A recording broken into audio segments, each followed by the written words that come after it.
These are some of the most dramatic images to come from northern Alberta. On this day, exactly 1 year ago, tens of thousands of people forced to leave Fort McMurray as a massive wildfire tore through the community, many of them driving through neighborhoods that were fully engulfed in flames. Good morning. The community marking the first anniversary of the largest natural disaster in Canadian history, with almost $9 billion worth of damage and losses. Many people feel more connected to their community in the wake of the fire, but others are still very emotionally fragile. Let's go live to northern Alberta right now. Reporter Ted Henley joining us live from Fort McMurray with a look at the 1 year anniversary. Morning, Ted.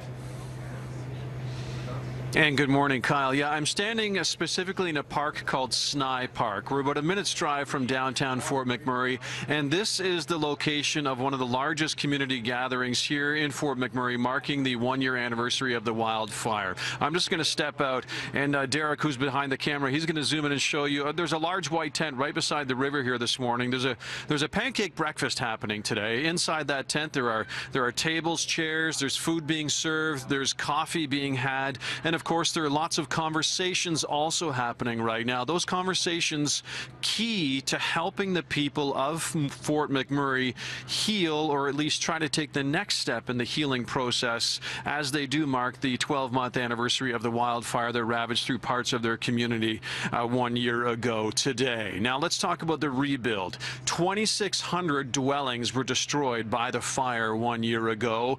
Construction is underway right now, trying to rebuild as many homes, condos, businesses, townhouses, whatever you have it.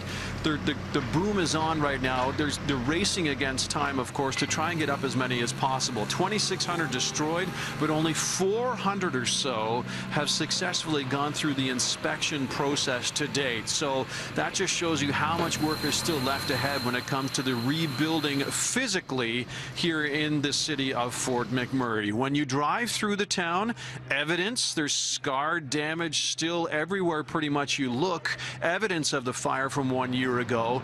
And you can just imagine the people who are trying to move forward with this. They're seeing evidence of it every day as they try to move through the city and try to get back to some sort of a normal type of lifestyle as they try to rebuild emotionally from this fire.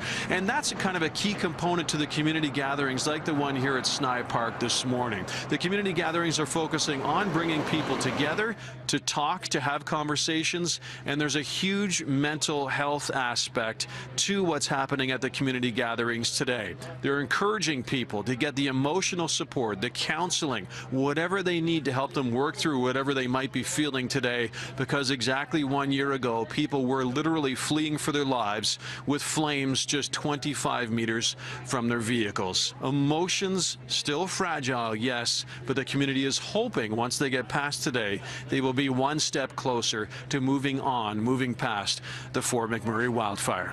In Fort McMurray, Alberta, I'm Ted Henley for City News. Unbelievable images, both 1 year ago and to see where the community is today. Ted, thanks for that. We'll see you back here soon on BTV.